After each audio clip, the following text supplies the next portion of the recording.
I essentially wanna tell you a bit about the last month, I would say, where I tried to get back into reading. I did not grow up reading a lot, so for me personally, it's always been this, how do I approach this project type of thing.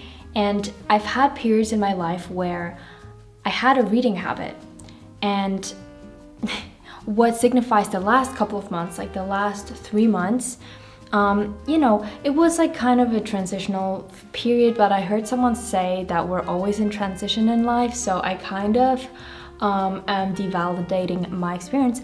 But anyways, I didn't really read, and it was so apparent that not having reading be a part of my routine, it not being a habit, literally defined me not reading. Okay, maybe as I said, there may have been some factors like stress, not maybe having a consistent routine that contribute to this. But as I feel like my mental health is the best when I have consistent routines, and I strive towards that anyways, I want reading to be a part of that, right? My goal is not to read 100 books a year. I'm happy to be reading five amazing books a year instead of none. So that's where I'm at. That's my perspective. And so in this video, I want to talk about the steps that I took to get back into reading, how I approached this in a simple way, but I think understanding the approach and the breakdown that I'm going to be talking in this video today may help you if you're interested in starting to read more, starting to read at all, you know, not feeling too intimidated by the process, or getting back into reading. Taking inventory for me means getting together all of the books that I am reading right now, like the books that I've started. Maybe I haven't been reading them for a couple of months, which is why we're in this situation, and the books that I already own that I am interested in reading right now. Now, there are a couple of guidelines that I like to follow when curating an intentional reading list. Number one for me is intentionally DNFing books that I do not care about right now. It doesn't matter if I'm almost done reading them, nor does it really matter that I want to read it one day. If I'm not interested right now, I am going to put it aside. Now, this is huge. This, I feel like, is one of the main factors that helps me maintain this habit. And that is the intentionality about the kinds of books that are a part of my reading list. What I take into consideration here is how a book can align with my level of energy and my level of focus. So how easily can I get into a certain kind of book? And I don't think we can solely discern this between genres, but to generalize this, think of a nonfiction book that mentions studies and is more analytical, a bit drier to consume, which may require some more brain processing power, some more capacity and focus, compared to a romance novel, which may be pretty easy to get into. It pulls you in right away. There's a storyline that keeps you super engaged. So those are examples for two different types of energy and focus level, and I've realized that generally I would at least read one fiction book and at the same time have a nonfiction book on the side to just switch between depending on how I was feeling, so that it did not depend on the book whether I was going to have a good experience and enjoy my reading and be able to make progress in my reading. An obvious downside to reading multiple books at the same time is not making as much progress in each one of them. The whole journey may take longer. But to be honest, for me right now, this is still super valuable because it helps me read consistently. Yeah, I might not be reading multiple books a week, but as I said, that's not really my goal. So let me just briefly show y'all an example of a reading list that I created at the beginning of this rebuilding this habit journey at the beginning of June. So one of the main books I wanted to read is a fiction book. 100 Years of Solitude, and it's relatively easy to continue reading this, except for the fact that there are a lot of characters. Generally, there's not too much focus required to read this. So to accompany this book, I chose this book, which is basically a history book, but also sort of analysis for how history is going to be evolving in 21 lessons from history. This satisfies my curiosities in terms of learning. When I feel like I want to study and learn, I read this, and sometimes I read this to fall asleep because there's no drama. And this is another nonfiction book, but a self-help book, and it is just delicious to read. I love reading this when I want to feel empowered. So in my opinion, it's pretty clear that all of these different books have a different function and like state of mind that they cater to, and when I sit down, I try to be self-aware about how I'm feeling and pick my book accordingly. Another part of curating this intentional reading list may be exploring new books. And for some, y'all may feel like you want to sort of have a summary of the books that you're interested in and know what topic you're going to be reading for the next couple of weeks. I say that because I'm that way. And I believe actually that our sponsor Shortform may help us all with that, because Shortform is a platform that creates these book guides for nonfiction books where essentially they summarize and contextualize the best ideas in the world and bring them to you in their book guides. So in this process, when you're looking for new books, I guess we may always be open to finding new books, right? You can follow the curiosities about the books that you're already interested in, and on Shortform, check out the key ideas of this book before you actually start reading the full book. This can help you make the decision whether you want to invest this time and put this book on your intentional reading list. So this is something we'll talk about later in this video as well, but when it comes to the books I've already read, when it comes to processing them, with Shortform I can refresh my insights and deepen my understanding of the main ideas. Look, sometimes I read their book guides and realize that I just did not have the capacity to grasp some of the main ideas while reading. But Shortform catches me up and is like, girl, this is what the book is about. This is what you should be taking from the book. And what's great is that in their guides, they build connections between ideas of different books and authors too. So they sort of contextualize the book. If this sounds good to you, with the link shortform.com/Yusuf, you can get a free trial of unlimited access and an additional 20% off the annual subscription.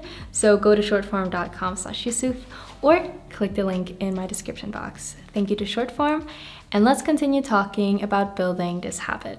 Something I wanted to briefly mention that cooperates with the reading list is that having a reading list and defining it as this is my reading goal to finish these 3 books may not be enough for some people, may not be enough clarity for some people. So you may want to define more specific goals of when you want to finish a book or how long you want to be reading 1 book or 3 books. I would say most importantly, especially if you're getting back into things, be gentle with yourself. Go slow. I just know that for some, it may not work to just have it open-ended and say that you're gonna start reading, because for a lot of people, it can help to sort of give yourself a framework. So perhaps you want to do that with this, with the books you've chosen, with the book you've chosen, just to create some more clarity. I've spoken about building new habits in the past when it comes to language learning, when it comes to studying. I've gone more into detail about this process, but to simplify it and share with you what is most practical is, first of all, being self-aware about the habits that are already established in your life.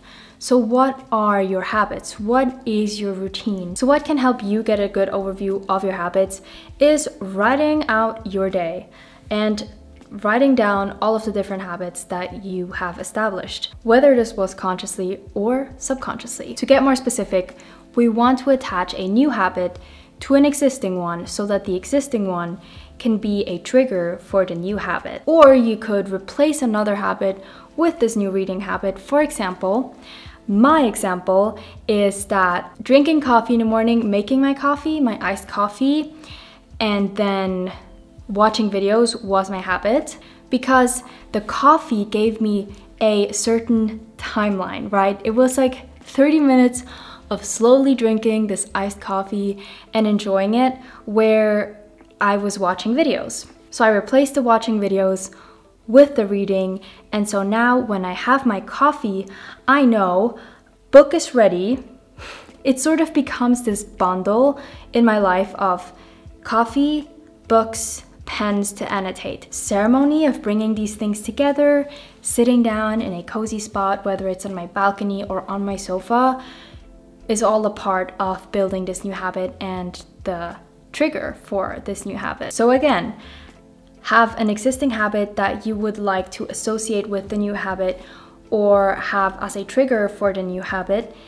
Define this trigger. Perhaps this trigger may also be a couple of different steps or a ceremony or a song or an alarm or a certain time. Have a time frame for your habit. So for me, it is this 30-minute time frame of finishing my coffee. I'm gonna go on the balcony and start reading. All of that may sound a bit more strategic and technical. I promise you that this may be one of the biggest parts contributing to you reading more or me reading more. Well, for me, it's definitely helped, which is why I'm talking about it and sharing it.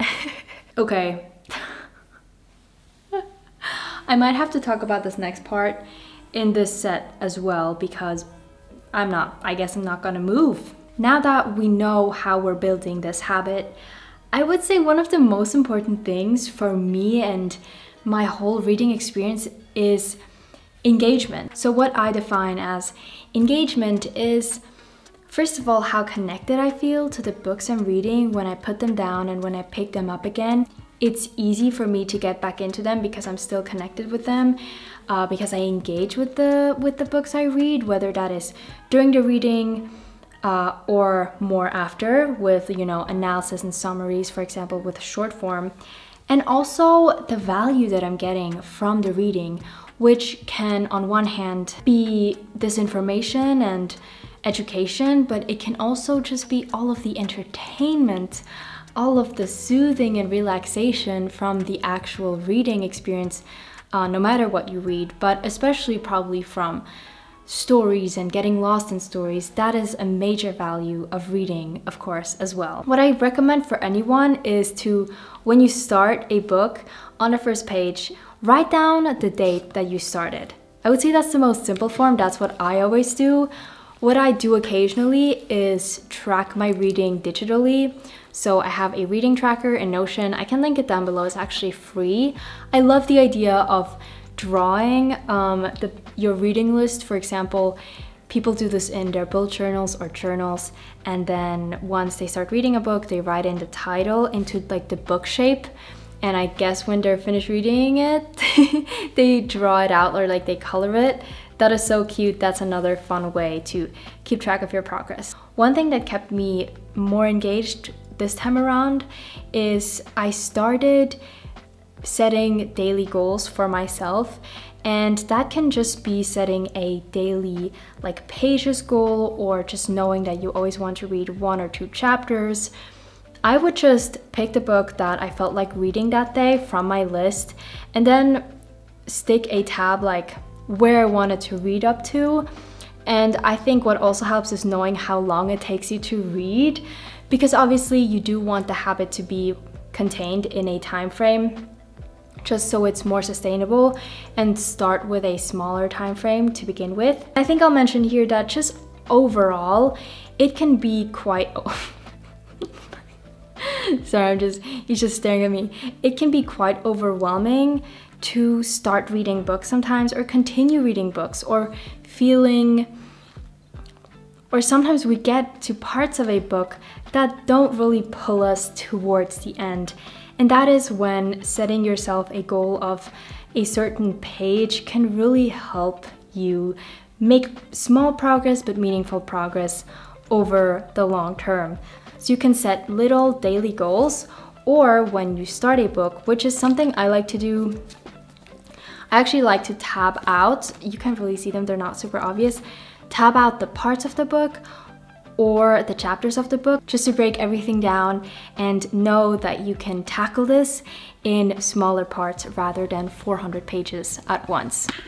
Okay, one of my favorite things that just for me seriously makes me feel so connected to the books is using tabs, creating tabbing systems, which I'm not a pro at. I recommend watching other videos where people explain different systems that you can use. I just like to tab pages that I want to find again, that I know that I'll remember and want to find again. I always read with a pen, just a simple ballpoint pen, and any sentence or word or expression that I think about, where I stop reading and think about it, or that makes me laugh or evokes me to feel something, you know, I feel like that's one reason why we engage with reading, why we consume, right? To be entertained, but also to feel something. That is what art is for. Those are the things that I like to underline. Now, when it comes to underlining, you may be reading your favorite book and feel like you want to underline everything, but then just raise the standard of, this is a good quality book, I love everything this person writes, and from that, what is your favorite? The rule of quality over quantity applies 100% to annotating, in my opinion. So I hope I gave you some insight into how I like to annotate, and mainly just express how fun it is. If you haven't started annotating, you don't need to know much. Just bring a pen and mark what you like. Just anything that you feel like, that's good, annotate it. Now, transitioning from the annotating, you may annotate pages to read them again for the joy of them or the pain of them. But for nonfiction books or self-help books you may be annotating pages that you want to find again because you want to process them in your own analysis or reflection on the books, which would be the next point that I have. This is something I started doing last year with the self-help books that I've been reading again. I sort of took a break from the world of self-help. It's just become a bit too... I couldn't really discern between the different self-help books that I was reading in the past. So I started being more intentional about the books I actually read and actually taking the time to reflect on the ideas of the book. So chapter by chapter, I note in probably one sentence a summary of the chapter's main ideas. And then I go back and look at my annotated pages, see what has struck me most, and connect that to those main ideas. The goal for me in reflecting on these books, on these nonfiction books and self-help books, is so that I can create a place where I have easy access to all of these main ideas that are relevant to me and my interest, to these subjective main ideas and points and revelations that I may have with these ideas. Even in the future, I can easily access these ideas and connect them to new ideas that I have or process them with new knowledge that I have acquired. I feel like I've shared my best knowledge on getting back into reading, how I've done it, how I've just enjoyed reading so much. Reading again so much in this past month, and so I hope this was interesting to you, valuable. Again, I think short form is an amazing resource, so check it out. I finished reading 100 Years of Solitude, which was an amazing journey and sort of a confirmation for me that getting back into reading again worked, because I was sort of in a slump with this book. throughout the middle, and again, perhaps life circumstances can play in that too. I picked this book up again. I started reading it about 4 years ago, and I started again with a completely new perspective. I literally did not understand a shit when I read it for the first time. Glad to be back with this one. And then honestly, I'm kind of pacing myself with this one because it's just an enjoyable book. But almost done with this one too. So in comparison to me not having this habit or not intentionally implementing reading in my life, it just did not happen. So it may be different for you, but hopefully you got some tips. You know, maybe you feel inspired. I recommend reading. So anyways, if you want to support me further, I have a Patreon, it's linked below. I will see you around, and until then, peace out.